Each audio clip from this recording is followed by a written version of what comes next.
visitors from outer space crash land without warning and can lie buried for thousands of years. Oh my God! Jeff Notkin and Steve Arnold live to unearth these space rocks. Oh, that sounds really good. Their quest is part science 4.56 billion years ago. and part treasure hunt. You found one? Yeah! They're the Meteorite Men. This is great! On this adventure, the guys head to the Great White North, Canada, for two very different hunts. Woo! After a fireball is caught on tape, Big explosion and it's all over. Jeff and Steve head to the site to hunt space rocks worth hundreds of thousands of dollars. These meteorites are like lumps of gold. Then, science separates the forest from the trees, And that just virtually strips away all the vegetation. revealing a new crater and virgin hunting grounds. You found one already? But these rare meteorites come at a price. Oh, no!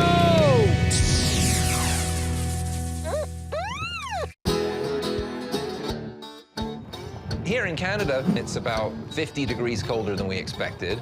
The forecast said it was going to be warm, and we needed to get up here before the snow came, and the snow beat us here. There's no two ways about it. I've lost my mind completely. Jeff Notkin and Steve Arnold are in the prairie lands of Saskatchewan, Canada, to hunt for pieces of a rare meteorite. This is great! The guys know there are space rocks here because this fall is one of only a handful to be caught on tape. Those fireball videos just blow my mind. Just after sunset on November 20th, 2008, a vast stretch of Canada is lit up by a fireball 5 times brighter than a full moon.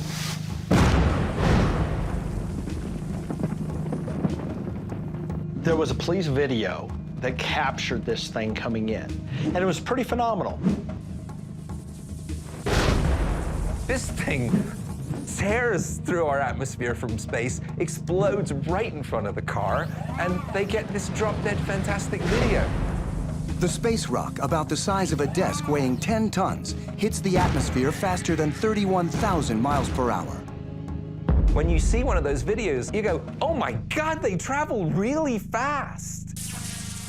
I know in the intellectual part of my brain that meteors hit the atmosphere at many, many thousands of miles an hour, but that's just a number. When you see that video, and it only lasts about a second from infinity to here, big explosion and it's all over.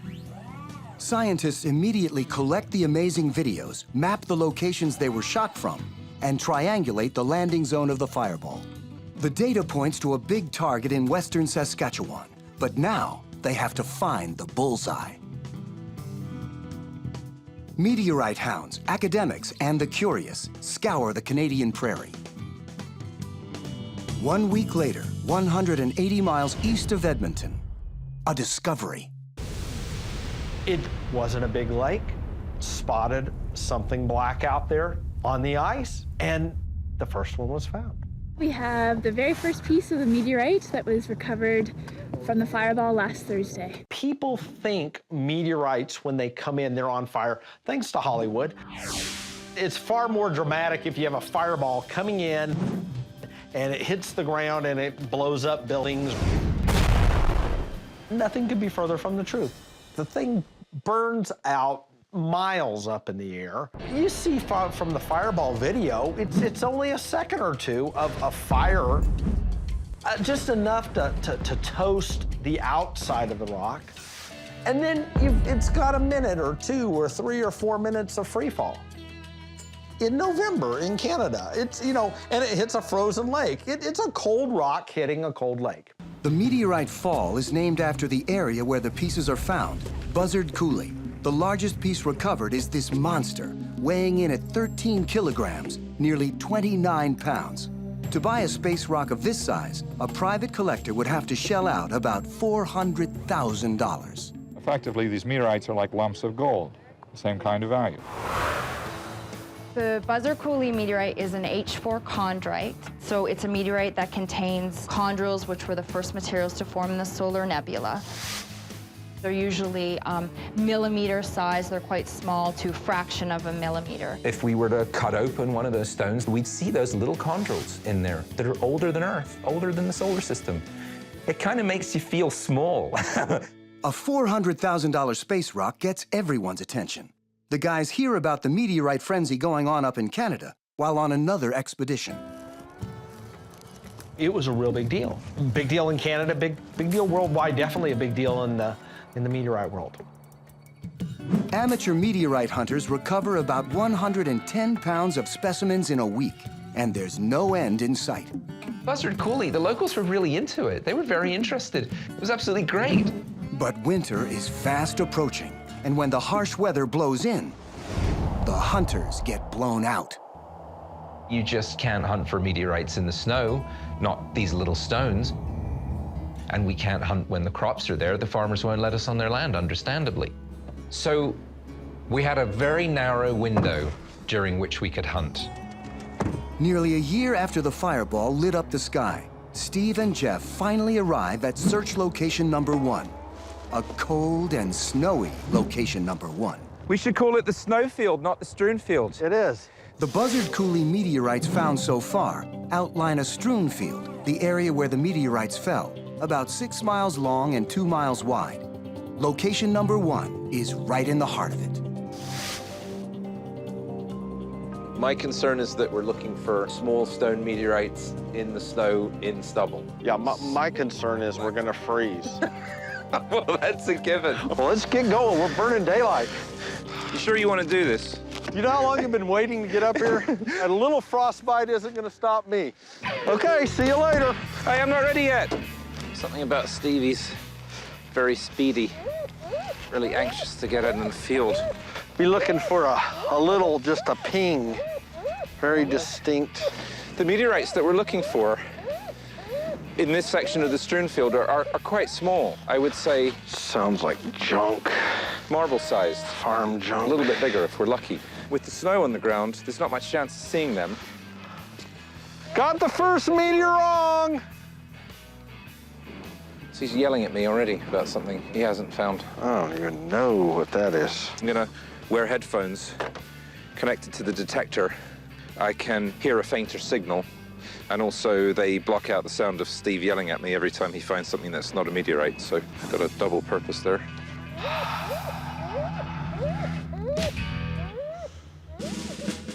Buzzard Coulee meteorites are classified as stone, but they contain some iron. Ooh, The guys use high-tech metal detectors it could be a big one. and a low-tech metal stick, re-engineered for meteorite hunting. Stick a rare earth magnet, duct tape it to the end of it, and rare earth magnet's gonna be probably 10 times stronger than your refrigerator magnet. Strong enough that it's gonna pick up a meteorite that's got any iron in it. This reaches down, if it picks it up, that's pretty conclusive for a field test. The treasured meteorites are black, but so are some earth rocks, and the magnet test is not infallible. This is so wrong. Look at this. It's a little piece of granite. It's got enough iron in there that it sticks to the magnet. It makes your heart jump. And then it's just this stupid cosmic joke.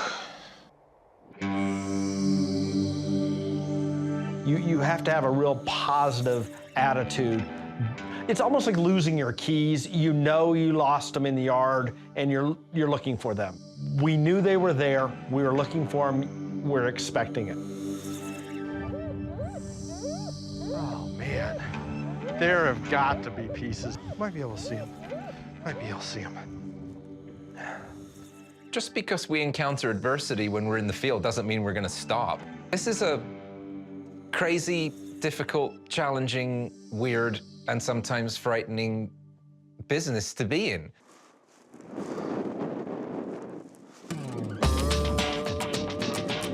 Location number 1 turns out to be a bust, but the guys have heard about big meteorites found nearby. Before they can hunt this new area, they need permission from the owner of the farmland. Hi, big doggy.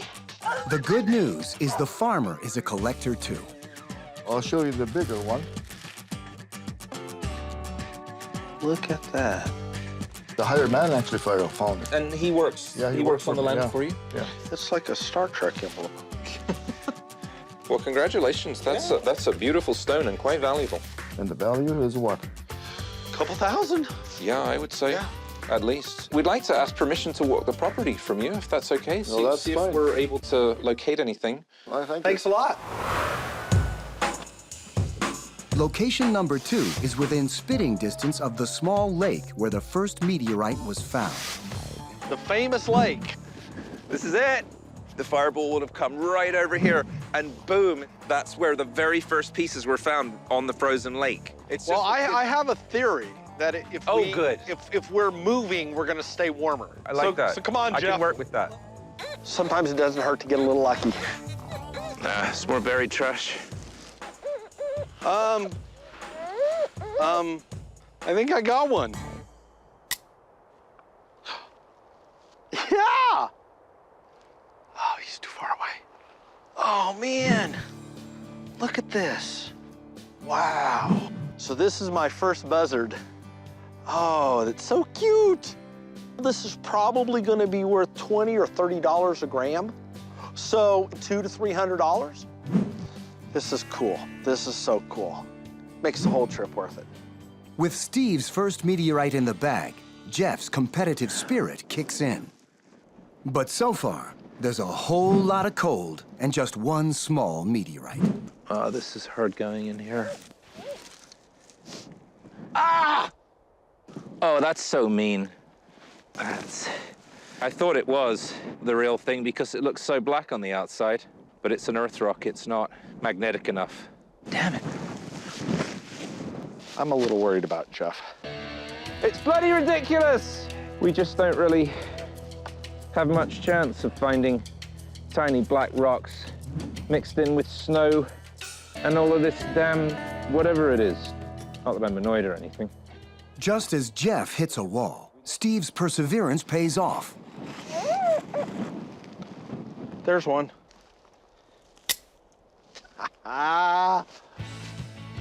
Okay, cool. This is like maybe about 15 grams, 16 grams. Not a completely crusted one. What we'll call one that it's 100% crusted means that the entire surface has a burnt fusion crust, like crust on a loaf of bread. So $20, $30 a gram, you know, this is like $300 maybe. So hey, haven't paid for the airplane ticket yet, but we're getting there. With 2 Buzzard Coulee finds, Steve now has about $500 worth of meteorites in his pocket. Jeff is cold and on a cold streak. I might as well just randomly try and throw my magnet cane and harpoon meteorites for all the good it's doing. I've been through this process many times, that I hunt and I don't find anything and I get increasingly irritable and frustrated and occasionally even take it out on Steve. How can there not be anything here? It doesn't make any sense. They're here. Just have to find them. Oh, thank you. Gee, if only I'd thought of that. I'm so stupid. I hate it here. Not that I'm angry or anything. It's very expensive to mount these expeditions. It's tiring, it's frustrating. But I think you have to be slightly mad to do it. No, this is crazy. Damn it. Just when he's about to cash it in, Jeff gets the break he needs. Ah! That's it. Excellent. That is definitely the real thing. A real meteorite. And it's oriented as well. That means that it acquired a shape reminiscent of a shield. When it traveled through the Earth's atmosphere, the front of it melted, leaving a rounded front and a flat back. Oriented meteorites are quite rare, and that is a feature that we only see in space rocks. It's only little, but it's really cool. Find number 3, weighing just under 28 grams. Jeff's meteorite is worth a cool $1,000. We get the chance to see one of these fireball videos and then go and find the rock. And you hold the rock and you look at the video and you go, oh my God, this comes from that. It's an encounter with existence outside of our own world. No doubt that that is the real thing. Whew. And my hand's so cold after 1 minute without the glove. Up here in Canada, finding the space rocks is just half the battle. We can't just take these home. We'd love to. Meteorites are the cultural property of the Canadian government, and that just adds to the guys' frustrations. It's made very clear to us that we're allowed to keep what we find, but we're not allowed to take it out of the country without an export permit. So we have to play the game. We have to respect the rules, the way they're set in this country where we're guests. Steve and Jeff continue their frigid hunt. This is brutal out here. The weather is dangerously cold and getting colder. The only way to keep warm is to keep moving. It really annoys me when these earth rocks stick to the magnet. I know. The tough decision to continue the hunt despite the cold and red tape turns out to be a wise one. Just a short distance from find number 3. You want to see something cool? Jeff spots a rock that stands out. Look at that right there. See how that's bluish black and red compared to everything else around here? Now watch this. Oh yeah. Beautiful. Wow. So perseverance pays off sometimes, even in the most adverse conditions. It's horrible out here. My brain is beginning to freeze. Even after a 4th find, Jeff realizes discretion is the better part of valor. It's time to retreat. It was just so cold. It wasn't a question of it's uncomfortable, we shouldn't really do it. It was just dangerous. It must be 12 degrees, and we're out here hunting for these rocks with magnets on the ends of sticks. We're just completely mad. Come on, get in the truck. I'm out of here. Day 1, the guys found 4 beautiful pieces, alien visitors that dropped in on Canada, worth upwards of $1,500. Day 2, the guys wake up to even colder temperatures. This expedition to Buzzard was easily the coldest weather in which I have ever hunted for meteorites, or possibly ever done anything at all. I'm not one to normally complain, but it's biting cold. Freezing or not, they have to hunt now, because in the spring, the crops will be planted and the fields will be off limits. There's a nasty-looking snowfront moving in as well, I think. For the second day, the guys are back at location number 2.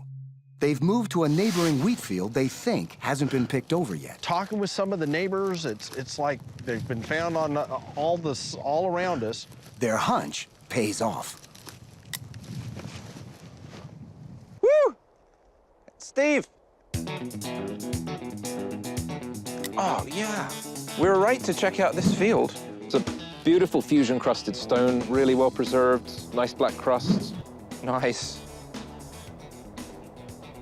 I found one! Jeff! You found one? I found one! Excellent. That's 2 in 10 minutes. This is what we want. No question about it. How big is it? 10 grams. Cool. Yeah, that's about the size of this one. Oh, nice. Oh, that's really nice. Let's see if we can pull out a few more. Just as quickly as it pays off, location number 2 dries up. Jeff and Steve need a fresh lead. Good intel can be worth its weight in meteorites, so the guys head to the southern end of the Strewn field to share secrets with Jim and Loretta Mitchell.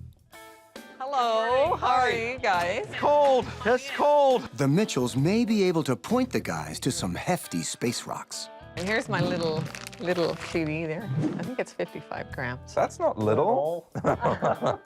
Loretta's most valuable Buzzard Coulee find is this 423-gram beauty. At almost a pound, it's worth about $10,000. Would you like to hold this? May we? That is spectacular. Actually found on the road. Yeah, down by the fish pond. That's pretty cool. There might be some little pieces still. Jeff and Steve's search for valuable pieces of the Buzzard Coulee meteorite has led them to the #1 eyewitness. Came right from over about here and went down kind of an angle. It went right over your head. Oh, yeah. That's something. Don Shipowich saw the fireball explode, and one piece he collected is worth thousands of dollars more, not because of its size, but because of where it hit. You had one hit one of your buildings? Yes. Yeah. Wow, okay. I found one that came off the roof. They call it a hammerstone, they say. That's right, you know the terminology. So where is that stone now? At my mother's. You gave it to her? Yeah, I gave it to her. Aren't you sweet? Yeah. Do you know how rare that is in the No. scheme of things? We have only a handful of recorded instances ever in North America of things being hit by meteorites. Have you been up on the ladder to check to see if there's an impact crater up there? No, Well, if there was, the piece of metal would be worth money, too. Oh, yeah? Yeah. Would it? A Hammerstone impact can be a real windfall. In 1992, this Chevy Malibu was worth maybe a couple of $100. But on the night of October 9th, a fireball streaks over Peekskill, New York, and a 27-pound meteorite punched a hole in the Malibu's trunk. The celestial fender bender turned the beater into a collectible, offered for sale at $100,000. The Meteorite Malibu is still making money today. It's been on tour around the world. Thousands of people line up to see the car whose trunk was caved in by a visitor from outer space. With just a couple of hours left in the day, the guys head to location number 3 near the frozen pond where Loretta found her $10,000 meteorite. Even if it's hard going, we gotta put in a bit more time here.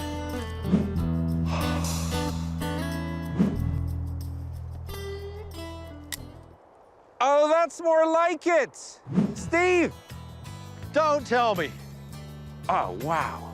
That's more like it. Look at this beauty. Wow. Cash value on this would probably be 500. Yeah, this is starting to add up.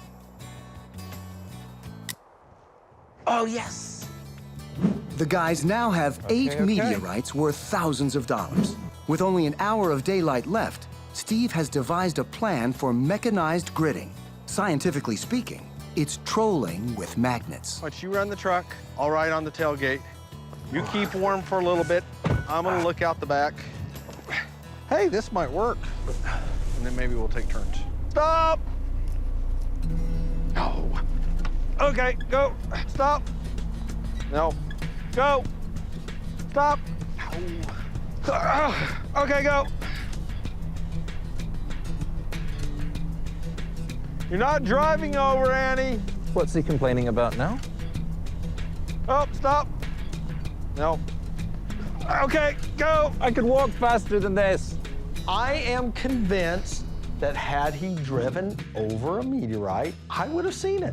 And I didn't drive over a meteorite, so it's my fault that he didn't find any using this harebrained scheme of his. Go a little slower if you can. Yeah, well, not that slow. The irritating part for me is I was driving and not getting to do anything except drive, and he was sitting on the back going, stop. Stop, stop. Oh, it's nothing. Okay, go, stop. And then I eventually just had a meltdown. I really can't stand any more of this. This is ridiculous. I'm done. It's a complete failure, so we won't do that again. Hey, the whole trip was worth it just to watch you blow a gasket. Thank you. Yeah. Frozen out of Buzzard Coulee, the guys take their 8 meteorites and head to the University of Alberta, a center for meteoritic studies in Edmonton, where scientists are eager to get their hands on them. That's a pretty good haul. Chris Hurd studies the individual chondrules inside the meteorites with a $1 million electron scanning microprobe. This chondrule is only about twice the width of a human hair. They're out there in the solar system, the very beginning of the solar system. They're molten droplets. They each form crystals under different conditions. And then they all come together in this rock, right? And so you have this sampling, like this grab bag of the solar system, you know, that part of the solar system all put together. It's a grab bag of these little tiny pieces from the early days of the solar system, beginning of the solar system. That's very poetic. It's beautiful. Steve and Jeff know their rocks are H4 chondrites, but for a scientific look at them, they enlist the help of meteoriticist Aaron Walton. These are beautiful pieces. It's not a contest, but mine are better. They're bigger. You're still the champ in my book, Steve. Don't worry. Steve would like to sell his specimens. Jeff is set on adding them to his collection. And Aaron wants to slice them up. A meteoriticist perspective, the really interesting stuff is what's on the inside, because that's where the story's read. When Aaron shines polarized light through thin slices of Buzzard Coulee meteorites, the chondrules light up like stained glass windows. Have you discovered anything new and exciting? I have, yeah. It's actually a very interesting sample. It gives us a complete picture from 4.56 billion years ago when the chondrules were forming to later where it came as a fireball. Valuable meteorites, like those from Steve and Jeff, form another piece of a cosmic jigsaw puzzle that scientists in labs and universities continue to research. While the work continues on Buzzard Coulee, John Duke here runs the Slowpoke Nuclear Reactor Lab. Why don't you give us a rundown on what we've been doing here with the Buzzard Coulee Meteorite? What we have here is what's called a gamma ray spectrometer. And if Chris opens up the lead cave, and the cave there is just to minimize background, what we're looking at is the radionuclides that are generated when the meteorite was in space. You can get an idea of the size of the meteorite when it hit the atmosphere. We find meteorites and we often wonder, can we extrapolate how big the original mass was? And that's the work you're doing here, so it's fascinating for us. We were able to get a piece of the Buzzard Coulee meteorite within a week of it falling to the ground. And we were able to put them in the detector, just count the radioactivity that's there, and pick up things that last only for a few weeks at most. We'll remember that next time we recover a meteorite that's just fallen. We'll be straight over. Yeah, that's right, that'd be great. In a way, you're trying to put a puzzle back together again. If you think about it, the ones that are closer to the surface of the rock in space will have more radiation because they're more exposed to cosmic radiation. Something that was 2 meters in diameter, for example, the samples, if a sample came right from the center, would have very, very low level of activity compared with those on the edge of the meteorite. Have you been able to determine how big this was from the data? Or are you still crunching those numbers? We're still crunching the numbers. We're still working. It's still a work in progress. Sorry. It's only $40,000. Yeah, I know. the guys ask Chris about a rare impact crater he's investigating. Yeah, that's his thing. So you find really small ones and big ones right on the rim of the crater. Right. When he offers the chance to see it in person, Steve and Jeff can't pack fast enough. He mentioned to us that it would be okay if we went to the Whitecourt meteorite crater. We were just stunned. So we go, well, okay, we're in Canada. We found some Buzzard Coulee meteorites. Let's go to Whitecourt. The Whitecourt impact crater. It's protected by Canadian law. A chance to step inside it is enough to make any meteorite hunter's heart race. It was just discovered a couple of years ago, and it was really big news in the meteorite world. I have to teach this guy how to pack. We were under the impression that it was totally off limits. We're pretty jazzed to be on our way to see this thing that we'd only heard about. The guys make the 2-hour drive from Edmonton to Whitecourt. The crater itself is hidden deep in the forest, where you'll find only hunters, loggers, and grizzly bears. The best way to get there? ATV. Let's get this unit activated. Steve and Jeff are led by the scientist they think of as the gatekeeper. Randy Kaufman spearheads the Whitecourt crater research. And he knows the crater better than anyone. Oh yeah, watch out for bears!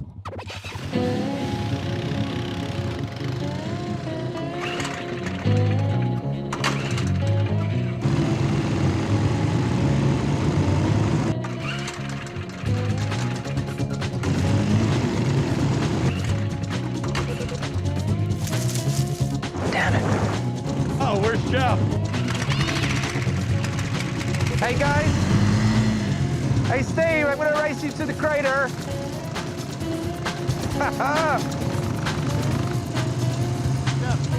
Meteorites are one thing. Craters are the interaction between big meteorites and our planet. This is what they do to us. And there are only a handful of them that you can really revel in the experience of standing there and going, this is where it happened, and take it all in. Whoa! A classic move, ladies and gentlemen. But notice how my metal detector never touched the ground. I'm replaceable. My F-75 is not. It's one of only 4 in existence. And my biggest worry is I'm going to damage the detector because this is a really sensitive piece of equipment. The F-75 is Jeff and Steve's secret weapon. Lightweight and extremely sensitive, this high-tech metal detector will be their only shot at finding iron meteorites today. But for now, the detectors have to be left behind. You cannot hunt in or near the crater. There is a $50,000 fine. Jeff hasn't seen the crater yet, but he faces a challenge just getting up to the rim. Oh, it's really slippery. And they enforce it. Can I be fined for damaging that tree? Woo! And they should. There's nothing else like it in the whole world. It's absolutely amazing. A find here could lead to the most fantastic discovery of their meteorite hunting careers. How cool is this? The Whitecourt crater, it's kind of the perfectly sized crater because it's big enough that you go, wow, a meteorite made this. It's big. The Whitecourt crater, 120 feet across and 20 feet deep. It's like a coffee cup. It remained undiscovered until just 2 years ago. There's a reason there's only a dozen craters in the world with the meteorites still there. Because the big ones totally disintegrate. You got this little range where it's big enough for a crater, but not quite big enough to destroy 100% of the rocks. That's the category we're in here. We've got signs all over protected site, $50,000 fine. But are we allowed to take ourselves down into the mouth of this fantastic feature? Look at him go! I've got no traction on these boots. They're so smooth. Hey, my ballet training didn't really help with this. We get to see this incredible, beautiful meteorite crater that's so very well preserved and actually walk down inside it and stand there and go, God, this is where it happened. This is where the meteorite landed. I'm sorry, but I can't resist this. I can't resist this. I can't resist it. Wow. Right out of the sky, can you imagine? We are right in the bullseye. I'm usually not lost for words, and I just lay down on my back on the floor of the crater and just looked up. I just couldn't get over how great it was. Wow, can you imagine? This is exactly where it happened. Out of the sky. It was an experience I will never forget. And then to be there, to be standing in it, it was just incredible. I can't even tell you how brilliant it was. It was such a great experience. Come on, get up. So, how old is this thing? No, we have the maximum age through carbon dating of about 1,100 years. 1,100 years? Okay. Thick vegetation keeps the crater well hidden. In fact, you can't see the crater for the trees. It's pretty dense. So right now, I mean, you've come at a great time to actually see the crater because you can actually see the crater. For years, the local hunters and loggers knew there was a big hole in the woods. But it wasn't until 2007 when a couple of brothers went hunting with metal detectors. And when they found some pieces of iron shrapnel around the crater, they were like, oh, this could be very important. And then they brought it to our attention. Scientists first thought high-resolution satellite images could pinpoint the crater, but there was no sign of it. No one knew it, but they were searching the wrong maps. The maps they needed were in the hands of loggers. Lidar, or light detection and ranging maps. Loggers use Lidar to map forests and measure growth. Flying Lidar over the forest and bouncing laser light off the ground creates 3D images. And that's the scanner mirror. That's the webcam. It's really used a lot in forestry because you can fly an aircraft with laser light bouncing from the aircraft to the ground. And you can map, where you want to log, but a certain amount of the laser light bounces off the ground surface. Scientists deleted the data the loggers were interested in, the trees, and for the first time, revealed just the ground and a perfectly formed crater. That's what really let us see Whitecourt crater. We haven't done any measurements out in the field of the depth or the width or anything. We just used the Lidar data. The crater sits on land owned by the Canadian government, which acted quickly to create a protected zone, a box 200 meters by 200 meters. Taking any meteorites from here means jail time and a $50,000 fine. But just off the southeast corner is an area where no one has hunted before, and Randy is taking the guys right to it. I'm not aware that anybody's really searched down there yet. So we can go over there and you can get the first shot. Let's go. Let's go now. It would have been worth it just to come to see the crater and then get on the airplane and leave. Definitely. But we got to go hunt. It's a once-in-a-lifetime chance to discover new and valuable meteorites. Come on, what's taking you so long? I'm getting on my battle armor to do battle with the snow that is hiding those meteorites from me. A newly discovered impact crater, rare meteorites, virgin territory. It's a meteorite hunter's dream come true. Woo, this is great! We were so excited to see the crater, and then we were even more excited. Now we're gonna get to hunt, and of course you can't help think in the back of your mind, of course we're gonna find stuff, because they told us there's stuff to be found. And we're the meteorite men, of course we're gonna find some. We get this great opportunity, and it's a long trek up on the ATVs. It was like spooky.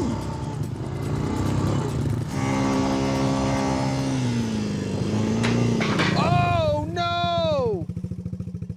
Jeff, What? my detector broke. No. It scared me. It broke at the worst possible time, because finally, after all of this, we can hunt, and then that second he goes, oh no, my detector's broken. It really was such a cruel thing, because there's nothing you can do. If you don't have a detector out there, you're out of luck. Let's have a look. He's a one-man equipment wrecking machine. We could splint the detector's broken limb. We've both kind of got this thing in our mind about how can we fix the problem with what we've got on hand. And look, we got duct tape, we've got plastic bags. Look, plastic knives and forks from our lunch supplies. What about, I think if you put a knife down here. Oh, yeah. That might work. That's actually a good idea. We made a splint. Does tape need to be kind of warm for the glue in it to work? Move your finger. What would we do without tape? If duct tape doesn't work, you just haven't used enough yet. Wow, instant metal detector repair. I'm very impressed. Well, let's see if it works. If their field repair doesn't work, Steve will have to sit out this once-in-a-lifetime hunt. Let's have a look. Hey, might still work. Cool. And it worked. We just lucked out. And then we go, wow, now finally, after all of this, we can hunt. Okay, so here it is. We were allowed to hunt in very clearly defined areas. And this is a corner post, so essentially you can hunt outside of that. Okay. Oh. So yeah, you're on the wrong side. Oh, okay. Safe. In danger. Safe. In danger. So you guys have some good hunting. I'm gonna go back and grab something to eat. It's the last day of the expedition, and there are only a few hours of daylight left. After dark in these woods, the hunters become the hunted. May the best man win. May the best meteorite man win. The Whitecourt meteorites the guys are hunting for are iron shrapnel. Like bits of a bomb casing, the valuable pieces were torn from the meteorite that blasted the crater in the Canadian forest. The impacting body shattered into thousands of fragments. That takes a lot of energy to destroy a piece of iron nickel that may have been the size of a desk or a refrigerator. This detector's so sensitive, it keeps picking up my boot. We spent a lot of time hunting, and for a long time we didn't find anything. This is insane. Try to hunt for meteorites in the snow. Hey, I got a target. Oh, that sounds promising. Steve, I got a target. I think we better dig that one. 10 and 11. I like that sound, don't you? I want to get your expert pinpointing skills to work on this guy. It's still in there. Oh, good. Do you need a shovel? Oh, come on. It's a freaking washer. Why would there be a washer out here in the middle of nowhere? That sucks.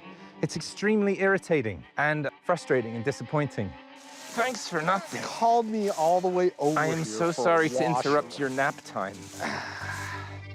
And then you start going, well, are there actually any meteorites out here, or is it just junk? Wow. The Whitecourt washer. It's a horrible experience. I don't recommend it. I work up a hunger, and I need some protein. He works up a hunger and wants to chew on some grass. I'm taking a break. It's lunchtime for civilized people. Me too. What are you eating? I don't know. Ground up animal parts is what that is. Mm-hmm.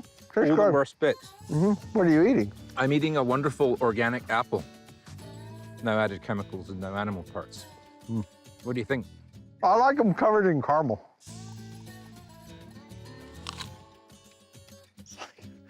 Whatever, you know, I mean, if that's what it takes to float his boat and get him going, that's fine. I just think it's kind of funny. Winter's coming, it's freezing cold. There's gonna be a blizzard any day, and this will be under snow for the next 6 months. So it's do or die today. We just gotta find something. Got something over here. That was amazing timing. Well, that sounds nice and loud. It does. Whitecourt meteorites are extremely rare. Oh man, that's sounding really good. Less than 40 pounds have ever been recovered. Try it again. Not a single Whitecourt meteorite has ever made it to market. Ooh. The first one could start a record-setting bidding war. Okay, that should make it a little easier for you. Look at me moving an entire You would tree. make a great lumberjack. Thanks. I just don't really like the plaid shirts. It's not really my style.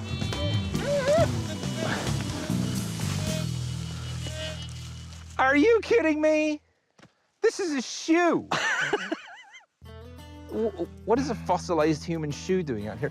Look, it's got a horseshoe on the bottom of the heel. No wonder you got a big signal from it. Well, that was a big disappointment. Crazy shoes. That sounds good. I got a target. Don't tell me it's the other shoe, Soul. My detector really went off. I got a fantastic signal. I thought that's probably another boot with a horseshoe nailed to it. Want to test it for me? This meteorite hunting work is for the birds. Oh. Ah! Holy cow!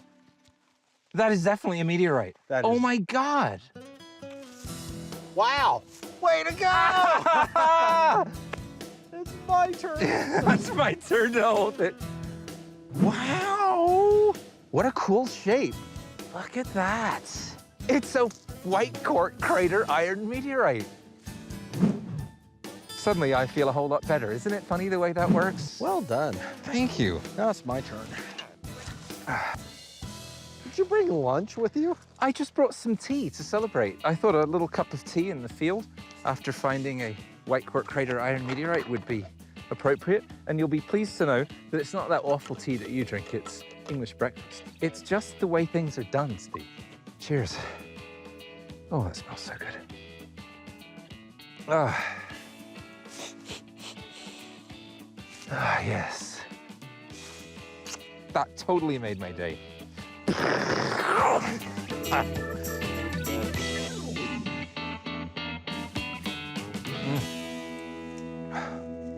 Jeff is a bona fide meteorite collector. Steve is in it for the money. And just after Jeff's find, Steve gets his first hit. Jeff! 50 feet away, maybe. Wait. No. And I went, wait. That was nice. I was happy for him, but I hadn't found anything yet. So it sent me off. Come on. Should be sticking to a magnet. There. Jeff! I got one! And I found my little 6-grammer. Check it out! Jeff! Woohoo! I traipsed up the hill and round the corner, showed it to Jeff. Check it out! What are you doing? It's a little guy. You found one already? Yeah. We just found one. Oh, wow. Oh, that is such a shrapnel fragment. We're like little kids. We still get so excited about this. It's not as big as yours, but it's real. Wow, it is definitely real. Yay, 1 for 1. We found 2 pieces, yeah. Okay, I got the GPSs. Yeah. That was so great. I haven't even finished marking the GPS on my find, and he just runs up over the hill like a bull. Look, I found one. Blah! I gotta go mark the GPS. Blah! He's so crazy. These are $1,000 pieces we're finding. This is like cool. Just when the hunt starts to really pay off, the sun begins to set. They make one last push. What you got there? I don't know.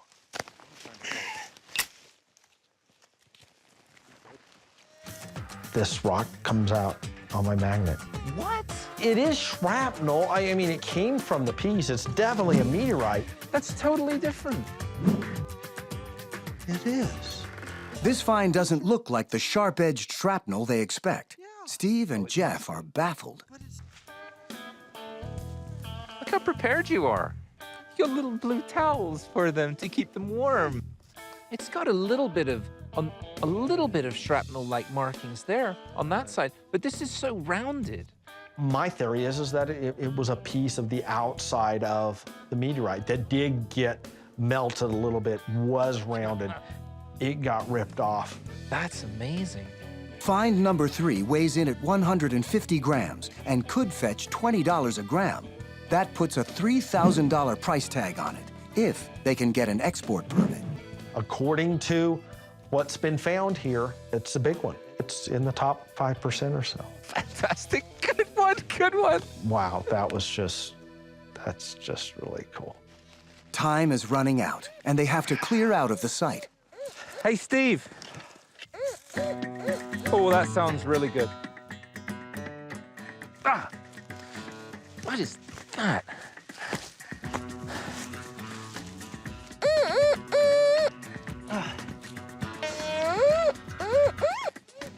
Well, we've moved it. There. Holy cow. That's a meteorite. Wow. That is amazing. It's like a claw. That is so torn up. That's actually one of the larger pieces that's been found at the crater. We ended up significantly increasing the total known weight of all of the pieces that have been found. It was astonishing. At $20 a gram, you're looking at a $5,000 meteorite that just came out of the ground. That's that big. But we're not allowed to take it out of the country without an export permit. We can't just put them in the bag and take them home. The guys race them back to the University of Alberta to show Dr. Chris Hurd. This was perhaps the most exciting one. Oh, look at that. Wow.